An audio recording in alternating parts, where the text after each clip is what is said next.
Salut à tous, bienvenue dans cette nouvelle vidéo où nous allons explorer les temps du passé en français. C'est souvent une source de confusion, mais je vais vous expliquer ça de façon simple et claire. Prêt à maîtriser le passé? Alors c'est parti!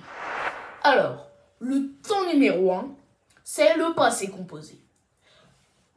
Le passé composé, c'est le temps le plus utilisé pour parler d'actions passées ponctuelles. Par exemple, j'ai mangé une pomme. On l'utilise pour des actions terminées avec un début et une fin claire. Il se forme avec l'auxiliaire avoir ou être et le participe passé du verbe. Alors l'auxiliaire, il est dans le passé composé est toujours au présent. Donc par exemple, j'avais utilisé j'ai mangé. Et on dit j'ai, tu as, il a, ça c'est le présent. Donc c'est l'auxiliaire être et avoir au passé composé est toujours au présent. Pour vous aider à visualiser les conjugaisons, voici un tableau récapitulatif des terminaisons des verbes du passé composé.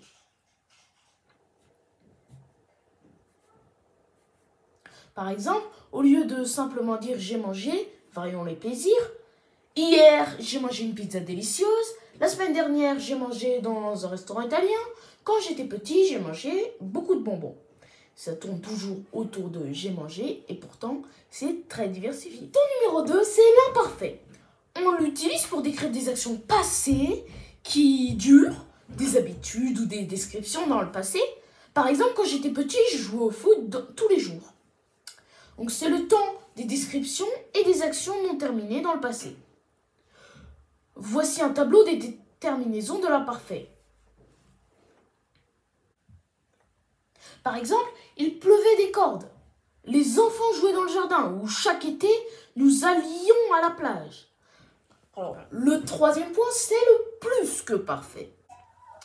Il se forme avec l'auxiliaire être ou avoir à l'imparfait parce que avait mangé, il ne faut pas confondre avec le passé composé qui est j'ai mangé, est c'est au présent, alors que avait c'est à l'imparfait.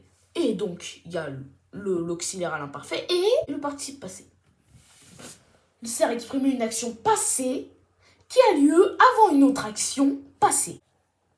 Par exemple, dans la phrase « Elle avait mangé du pain lorsqu'elle a eu une indigestion », avait mangé, c'est du plus que parfait et a eu, c'est du passé composé. Et on dit bien « Elle a mangé du pain, c'est bien avant lorsqu'elle a eu une indigestion. On ne dit pas lorsqu'elle a eu une indigestion, elle a mangé du pain. Non, ça ne coordonne pas. Donc, la partie de phrase plus que parfait, elle avait mangé du pain, avait mangé, c'est avant la partie de phrase passé composé, lorsqu'elle a eu une indigestion, a eu. Donc, on peut dire que le plus que parfait est avant le passé composé, donc que le plus que parfait, c'est une sorte de passé, car il est avant le passé composé. Alors, le quatrième point, le quatrième temps, c'est le passé simple. Le passé simple, c'est un temps littéraire, surtout utilisé dans les romans et les récits écrits. Par exemple, il marcha longtemps dans la forêt. On utilise ça, c'est par exemple à l'écrit, mais par exemple, dans la vraie vie, quand tu dis il but sa boisson, généralement on dit quand même il a bu sa boisson. Il a bu, oui, sa boisson. On dit pas il but sa boisson. Alors il but sa boisson. Dans la vraie vie, à l'oral, on dit il but sa boisson. Donc, il a bu sa boisson. Donc, le passé composé, c'est plutôt à l'oral, alors que le passé simple, c'est dans l'écrit. Donc, et aussi, il exprime aussi des actions passées, ponctuelles, donc comme le passé composé, et achevé. C'est souvent, du coup, dans un contexte narratif. J'espère que cette vidéo vous a plu. N'oubliez pas de liker, d'envoyer des commentaires et de vous abonner, ça me soutiendrait.